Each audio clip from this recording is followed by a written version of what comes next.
Friends, ஷர்வினுடைய birthday முடிஞ்சு அடுத்த நாள் சண்டே விலாக் தான் இப்போ நீங்கள் பார்க்க போகிறீங்க. இது ஒரு ஃபேமிலி விலாகாக இருக்க போது என்னுடைய இன்லாஸோட நான் எப்படி டைம் ஸ்பெண்ட் பண்ணேன், இவ்வளோ ஹாப்பியாக போச்சு அப்படின்றதெல்லாம் நீங்கள் பார்க்க போகிறீங்க. குழந்தைங்க பண்ண வாழ்த்தனம் நிறையா இதில் இருக்குது, மிஸ் பண்ணாமல் பாருங்கள். ஸோ காலையிலேயே குளிச்சுட்டு தலைக்கெலாம் எண்ணெய் வச்சுட்டு டிஃபன்லாம் செஞ்சு முடிச்சு சாப்பிட்டு முடிச்சிட்டோம். அடுத்து மதியம் சாப்பாட்டுக்கு ரெடி பண்ணுறேன். ஹாய், சமையல் நடந்துட்டுருக்கு. வீட்டில் கெஸ்ட்லாம் வந்திருக்காங்க. ஸோ என்னுடைய மாமியார் அம்மான்னு தான் சொல்லுவேன். என்னோடய மாமியார், மாமனார், அம்மா, அப்பா, என்னுடைய நாத்தனார், நாத்தனாருடைய வீட்டுக்கார், நாத்தனாரோட குட்டி பாப்பா. நீங்கள் வந்து இப்போ பார்த்துருப்பீங்க இல்லையா பர்த்டே பாதில். ஸோ தனியா பாப்பா நீங்கள் எல்லாருக்கும் சேர்த்து சமைக்கிறதுனால பரணையிலேருந்து இந்த கடாய் இறக்குனேன். ஸோ இந்த பாத்திரமும் இரும்பு பாத்திரங்கள் இது எல்லாமே வந்து பார்த்தீங்கன்னா கும்பகோணம்ல மாமியார் வாங்கி கொடுத்துருந்தது. அது தனியாகவே ஒரு விளாக் போட்டிருந்தேன்னு நினைக்கிறேன், கும்பகோணம் விளாக். அதில் வந்து இன்க்ளூட் பண்ணிக்கிறேன் பாருங்கள். ஸோ ஃபஸ்ட் டைம் இப்போ தான் எடுத்து இந்த பாத்திரமே யூஸ் பண்ணுறேன். நிறைய பேருக்கு செய்யணும் அப்படின்றதுக்காக இது கொஞ்சம் அகலமாக இருக்குது, நல்லா குழியாகவும் இருக்குது, வசதியாக இருக்குன்றதுனால இன்றைக்கி ஒரு நாள் இதில் செஞ்சிட்ருக்கேன். இது ஸோ இந்த பக்கம் வந்து முட்டை வறுக்க போகிறேன். வேக வச்ச முட்டை வந்து வெங்காயம் தக்காளி போட்டு இஞ்சி பூண்டு விழுதெல்லாம் போட்டு மிளகாத்தூள் மசாலா பொடியெல்லாம் போட்டு நல்லா வறுத்துட்டு வேக வச்ச முட்டையை வந்து இதில் போட்டு நல்லா பரட்டி இறக்கிட போகிறேன். என்னுடைய மாமியாருடைய ஃபேவரட் ரெசிபி என்னன்னு பார்த்தீங்கன்னா முருங்கைக்காய் மாங்காய் கத்திரிக்காய் சாம்பார் நான் செஞ்சேன்னா அவங்களுக்கு ரொம்ப பிடிக்கும். ஸோ அவங்க எப்போ வந்தாலும் ஒரு வாட்டியாவது ஒரு வேலையாவது நான் அதை செஞ்சுருவேன். ஸோ முட்டை உரிக்கிறது வந்து பார்த்திங்கன்னா என் ஹஸ்பண்ட் வந்து எனக்கு ஹெல்ப் பண்ணிகிட்டு இருக்காரு. மாமியார் கூட செய்யலாமே அப்படின்னு சொல்லி கேட்கலாம். அவங்க வந்து ரெஸ்ட் எடுத்துகிட்டு இருக்காங்க, 2 குழந்தையோட விளையாடிட்டு இருக்காங்க. குழந்தைங்களோட டைம் ஸ்பெண்ட் பண்ணுறது அவங்களாம் விளையாடிட்டு இருக்காங்க குழந்தையோட. ஷர்வன் சைக்கிள்லாம் வச்சு விளையாடிட்டு இருக்காரு அவங்க அம்மா அப்பாவோட, எங்கள் அம்மா அப்பாவோட. ஸோ இப்படி தான் போயிட்டுருக்கு. கடகடன் சமையல் வேலை நடந்துகிட்டே இருந்தது. பசங்க விளையாடுறதுலாம் அப்புறமா காட்டுறேன். என்னது என்னாச்சு? என்னம்மா யாரு ஷர்வின் என்ன பண்ணுறான்? பாலா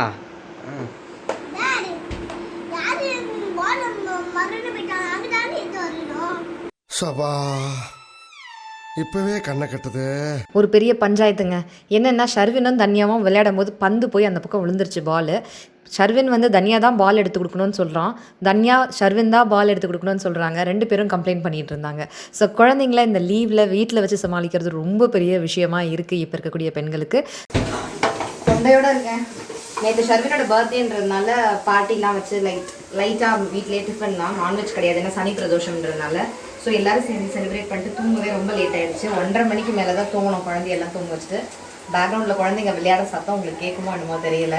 ஸோ எல்லாருமே கொஞ்சம் லேட்டாக தான் எழுந்திரிச்சோம். ஸோ மதியானம் தான் வேறு நடந்துக்கிட்டு இருக்கு. கடகடன்னு சமையலை முடிச்சிடணும், குழந்தைங்களாம் இருக்காங்க இல்லையா, அதனால. மாமியாரை காட்ட சொல்லி நிறைய பேர் வந்து லாஸ்ட் சண்டே போட்டிருந்த விளாகில் கேட்டிருந்தீங்க. ஸோ மாமியார் வீட்டுக்கு போயிருந்தேன் அப்படின்னு சொல்லியிருந்தேன் இல்லையா. நேற்றே சின்ன சவுண்டு. ஸோ மாமியாரை காட்ட சொல்லி கேட்டிருந்தீங்க. மாமியார் அம்மான்னு தான் கூப்பிடுவேன் கல்யாணம் ஆனதுக்கு வந்து இப்போ வரைக்கும். நான் அம்மாவை நினைக்கிறேன், அவங்க என்ன மகளை தான் நினைக்கிறேன். ஆமாம், அதே மாதிரி தான் நான் ட்ரீட் பண்ணுவாங்க. நான் சமைச்சதில் உப்பு காரம் பார்த்து சொல்கிறதுக்காக வந்திருக்காங்க. ஆத்தியா நல்லா சமைக்கிறேன், சூப்பராக. எத்தனை மாமியார் இந்த மாதிரி வாயார எல்லாரும் முன்னாடியும் சொல்லுவாங்க. தெரியாது, சாப்பாடெல்லாம் நல்லா இருக்கும். இந்த கொஞ்சம் சாப்பிட்றவங்க அதிகமாக சாப்பிடுவாங்க. கல்யாணம் புதுசில் சமைக்க அவ்வளோவெல்லாம் தெரியாது, இருந்தாலும் சாப்பிட்டு பார்த்து நல்லா இருக்குன்னுவாங்க. 4 பேர்கிட்ட 1 2 பெருமையாக தான் சொல்லுவாங்க. இந்த மாதிரி மாமியார் மருமகம் கிடைக்கிறது புதுசு. இந்த மாதிரி பார்த்துருக்கீங்களா எங்கேயாச்சும்? அதான் கையை போட்டுக்கிட்டேன். ஸோ 4 பேர்கிட்ட எக்ஸ்ட்ராவாக 2 வார்த்தை அதிகமாக தான் என் மருமக சூப்பர் தெரியுமா, இப்படி தெரியுமான்னு தான் சொல்லுவாங்க. இது இப்போ ஒரு குறை சொல்லி நான் கண்ணார பார்த்ததும் இல்லை, கேள்விப்பட்டதும் கிடையாது. அவ்வளோ சூப்பர்வான பீப்புள் வந்து எங்களுக்கு எனக்கு கிடச்சிருக்காங்க. ஸோ எங்களை பற்றி என்ன நினைக்கிறீங்கன்னு சொல்லுங்கள். முடிஞ்சா அப்படியே சுற்றியும் போடுங்க. சரி, சாப்பிட்டு பார்த்து சொல்ல போகிறாங்க. அம்மா வச்சுருக்காங்க சாம்பார் ஆறதுக்கு. இங்கே கொஞ்சம் வாங்க, எப்படி வாங்க, நாங்கள் அதை ஸ்பூனில் கரெக்டா சுட போதும்.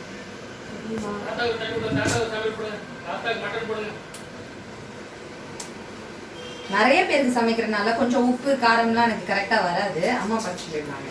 காரம்லாம் திட்டமாக போட்டுருவோம், உப்பு மட்டும் சரியா இருக்கு. மாங்காய் போட்டால் புளிப்பு சரியா இருக்கும். சரியா இருக்கா? சரி. முட்டை மசாலா தொக்கு நிறைய மசாலா பொடியெல்லாம் போட்டிருக்கேன். ஃபோட்டோ வேணும்.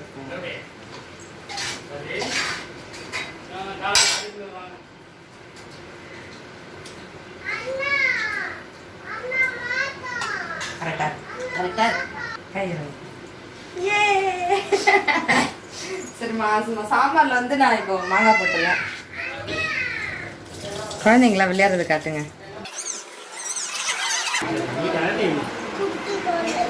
சரி நீ வந்து பார்த்து செய்யணும். என்ன பண்ணுறீங்க? என்ன சொல்கிறீங்க?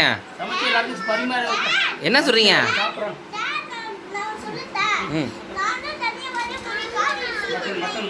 பிரிச்சுக்கிட்டீங்களா? சரி டேட் நான் பார்க்குறேன். நீங்கள் என்ன செய்கிறீங்க? தானே என்ன சொல்கிறீங்க? மட்டனா? மட்டன் இந்த கிண்டுறீங்களே, மட்டனா இது? யாருக்கு மட்டனு? யாருக்குப்பா?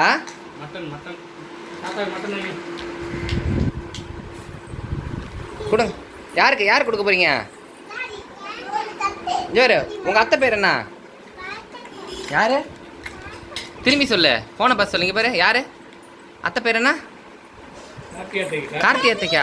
சர்வீன் இந்தா சாப்பிடு. வயிறு ஃபுல்லாகிடுச்சு அவனுக்கு.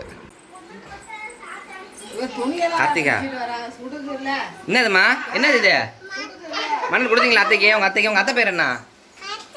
கார்த்தி அத்தையா? அவங்க சமைச்சு பாத்திரம் சுடுதான்.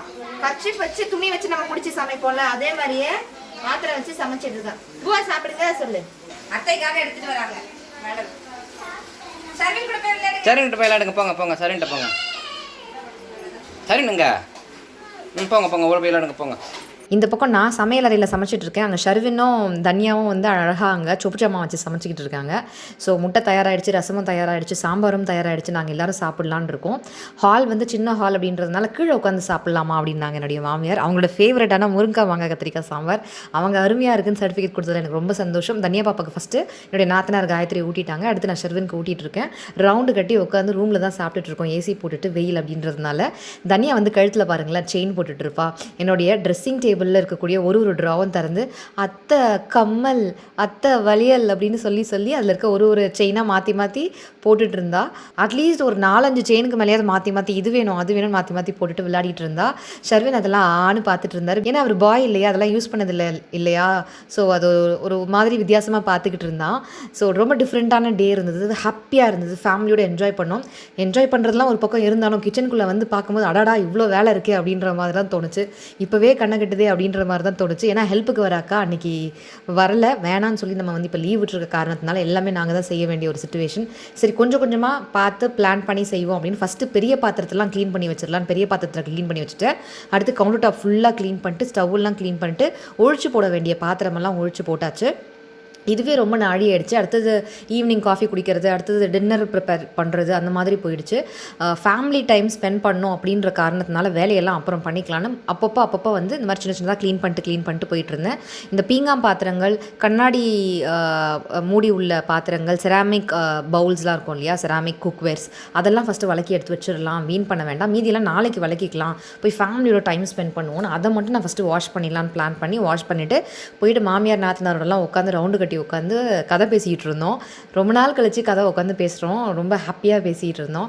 அடுத்தது நானும் என் நாத்தனாரை உட்காந்து நெயில் பாலிஷ்லாம் பார்க்குறது, லிப்ஸ்டிக்ஸ்லாம் யோசிக்கிறது, எப்படி சிஸ்டர்ஸ்லாம் சேர்ந்தா ஜாலியாக ஃபன்னியாக டைம் ஸ்பெண்ட் பண்ணுவோம். ஸோ அந்த ட்ரெஸ்ஸிங் டேபிளில் இருக்கக்கூடிய சில விஷயங்கள்லாம் எடுத்து பார்த்துட்டு அப்படி தான் டைம் ஸ்பெண்ட் பண்ணோம். ரொம்ப ஹாப்பியாக போச்சு. இந்த சைட் நான் என் இல்லை மாமியார்லாம் பேசிகிட்டு இருந்தோம். அந்த பக்கம் ஷர்வின், தனியா பாப்பா எல்லாம் விளையாடிட்டு இருந்தாங்க. இன்னொரு பக்கம் என்னுடைய ஹஸ்பண்ட், என்னுடைய இன்லாவுடைய ஹஸ்பண்ட், என்னுடைய அப்பா, என்னுடைய மாமனார் எல்லாரும் சேர்ந்து உட்காந்து பேசிகிட்டு இருந்தாங்க. ஸோ இந்த நான் சொன்ன அந்த செராமிக் பவுல்ஸில் மட்டும் விளக்கிட்டேன். நல்லா உள்ளே காற்று போய் சீக்கிரமாக ஆடுற மாதிரி கீழே வந்து ஒரு காட்டன் கிளாத்தை வந்து விரித்து வச்சுட்டு டம்ளர் கொடுத்து அதுக்கு மேலே சாய்ச்சி உள்ளே காற்றோட்டம் நல்லா இருக்கிற மாதிரி காய வச்சுருக்கேன். ஸோ ஃபேனை போட்டு நான் வந்துட்டேன்னா சீக்கிரமாக காஞ்சிடும். உடனே கையோட ஒரு ட்ரை கிளாத்தை வச்சு தொடச்சி நான் எடுத்து வச்சிடலாம். ஸோ இந்த மாதிரி நீங்கள் வந்து சீக்கிரம் காயிற மாதிரி உள்ள காற்று போகிற மாதிரி காய வச்சிங்க அப்படின்னாக்கா சீக்கிரம் உலர்ந்துடும். சிங்கில் இருக்கக்கூடிய மற்ற பாத்திரம்லாம் நான் வந்து அப்புறம் விளக்கிக்கலாம் அப்படின்னு எடுத்து வச்சுட்டேன். மற்ற பாத்திரம்லாம் நான் விளக்கி வச்சுட்டேன். ஸோ நைட்டு டின்னரும் வந்து முடிஞ்சிடுச்சு. நைட்டு சாதமே நாங்கள் சாப்பிட்டுட்டோம். ஸோ உட்காந்து ரொம்ப நேரம் கதை பேசிகிட்டு இருந்தோம். டைம் போனதே தெரில. அன்றைக்கி தூங்கும்போது நைட் வந்து 1:30 மணிக்கு மேலே ஆகிடுச்சு. என் ஹஸ்பண்ட் தான் வீடியோ ஷூட் பண்ணிட்டு இருக்காங்க. அம்மா அம்மா உன் மருமகளை அப்படியே பாரும்மா, நைட்டியை போட்டு எப்படி உட்காந்துருக்க பாரும்மா அப்படின்னாங்க. அதுக்கு வந்து என் மாமியார் சிரிக்க ஆரம்பிச்சிட்டாங்க. போங்கம்மா, எனக்கு இதாம்மா ஃப்ரீயாக இருக்குது, இவ்வளோ வேலை செய்கிறேன், எனக்கு நைட்டி இதாம்மா ஃப்ரீயாக இருக்குது. பிகாஸ் எனக்கு ஹெல்த் இஷ்யூஸ் இருக்குது, யூட்ரஸில் இஷ்யூஸ் இருக்குது. இப்போ நான் ட்ரீட்மெண்ட்டில் இருக்குன்னு என்னோட மாமியாருக்கு தெரியும். எனக்கு நைட்டி போடுறது பிடிக்காது தான், பட் என்ன பண்ணுறது, இப்போ எனக்கு அதுதான் கம்ஃபர்டபுளாக இருக்குது. ஸோ அதனால் போட்டிருக்கேன். என் ஹஸ்பண்ட் அங்கே கமெண்ட் கொடுத்துட்டே இருந்தார். என் மாமியார் என்னை பார்த்து பார்த்து சிரிச்சிட்டே இருந்தாங்க. நான் என் நாத்தனோட இன்ட்ரெஸ்டிங்காக பேசிகிட்டு இருந்தேன். இதுக்கே பாருங்கள் மணி ஆயிடுச்சு. ஸோ ரொம்ப ஹாப்பியான இடையே வந்து என்ஜாய் பண்ணிட்டு இருந்தோம். ஃப்ரெண்ட்ஸ், லாஸ்ட் ஷர்வினுடைய பர்த்டே விலாக்ல நிறைய விஷஸ் அண்ட் பிளெஸிங்ஸ் கொடுத்துருந்தீங்க. உங்கள் எல்லாருக்கும் ரொம்ப ரொம்ப ரொம்ப ரொம்ப பெரிய நன்றிகள். இந்த வீடியோவில் வந்து பார்த்தீங்கன்னா சிம்பிளாக நைட்டில் தான் இருந்திருப்பேன். ஏன்னா காலையில் எழுந்திரிச்சு நைட் வரைக்கும் செம வேலைங்க. என்ன அப்படின்னு பார்த்தீங்கன்னா ஹெல்ப்புக்கு வர அக்காவும் இல்லை. ஏன்னா சண்டே அன்னைக்கு ஷூட் பண்ண விலாக் இது. நமக்கு வந்து ஃபுல் டே 144 போட்டிருந்தாங்க இல்லையா, அன்னைக்கு எடுத்த விலாக் இது. ஸோ ஹெல்ப்புக்கு வர அக்காவும் கிடையாது, நானாக எல்லாமே மேனேஜ் பண்ண வேண்டியதாக ஆயிடுச்சு. மாமியார் நாத்தனார்லாம் இருந்தாங்களே, அவங்க உங்களுக்கு ஹெல்ப் பண்ணியிருக்கலாமே சில பேர் நினைப்பீங்க, கமெண்ட்லேயும் கேட்பீங்க. அதனால நான் இங்கே உட்காந்து சொல்லிடுறேன். என்ன அப்படின்னு பார்த்தீங்கன்னா, இன்றைக்கும் ஒரு நாள் வராங்க, ஷர்வினோட அவங்க டைம் ஸ்பெண்ட் பண்ணணும் அப்படின்றது நான் ஆசைப்பட்டேன். ஷர்வினுக்கும் அவங்க அத்தையோட அவங்க பாட்டி தாத்தாவோடலாம் அவங்க என்ஜாய் பண்ணணும் அப்படின்னு நான் நினச்சேன். அந்த வேல்யூபிள் டைம் வந்து குழந்தைக்கும் நான் கொடுக்கணும்னு நினச்சேன். ஸோ நான் மட்டுமே கிச்சன் பார்த்துக்கிறேன்னா என் ஹஸ்பண்ட் நிறையா உள்ள ஹெல்ப் பண்ணாங்க, அதை புரிஞ்சுக்கிட்டு. ஸோ நாங்கள் 2 பேர் தான் எல்லாத்தையுமே மேனேஜ் பண்ணோம். காலையிலேயே நல்லா குளிச்சுட்டு நல்லா தலையில் வந்து எண்ணெய் வச்சுட்டேன். ஒரு வாரமாக எண்ணெயே வைக்கலை. இதையுமே நான் ஒரு டிப்ஸ் வந்து சொல்லணும்னு நினைக்கிறேன். இப்போ வெயில் காலம் ஆரம்பிச்சிருச்சு, நல்லா ஃபேன் போட்டு உட்காந்தா கூட அனல் தெரியுது.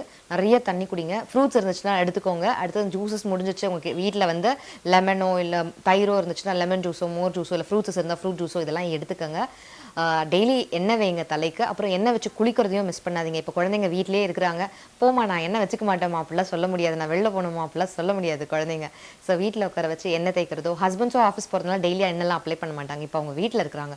ஸோ உங்களுடைய ஹஸ்பண்ட்ஸ், குழந்தைங்க, நீங்கள் எல்லாருமே தலையில் எண்ணெய் வைங்க, எண்ணெய் தேய்ச்சி குளிங்க. இது ரொம்பவே அவசியம். ஏன்னா இப்போ இருக்க சுச்சுவேஷனில் ஓவர் ஹீட்னால வரக்கூடிய ஏதாவது பாதிப்பு வந்துச்சுன்னா நம்மளால் ஃபேஸ் பண்ண முடியாது. டெய்லி எண்ணெய் வைங்க, தலைக்கு எண்ணெய் தேய்ச்சி குளிங்க. முடிக்குமே அது ரொம்ப ஆரோக்கியமாக இருக்கும். ஆனால் நிஜமாவே நம்ம பாடிக்கு வந்து அவ்வளோ அவ்வளோ அவ்வளோ நல்ல விஷயம் கொடுக்கக்கூடிய டிப்ஸ், ரொம்ப யூஸ்ஃபுல்லான டிப்ஸ். கண்டிப்பாக ஃபாலோ பண்ணுங்கள். ரொம்ப ஹாப்பியாக இருக்கேன் நான். நீங்கள் வந்து இவ்வளோ லவ் அண்ட் சப்போர்ட்லாம் கொடுத்துட்ருக்கீங்க. நிறைய ரெக்வஸ்டட் வீடியோலாம் கேட்குறீங்க. இப்போ இருக்கக்கூடிய லாக்டவுன் சுச்சுவேஷனில் என்னால் என்னென்னலாம் பெஸ்ட்டாக கொடுக்க முடியுமோ நான் அதெல்லாம் பெஸ்ட்டாக கொடுக்கறதுக்கு ட்ரை பண்ணுறேன். Thank you so much. Take care. டாடா. பாய்.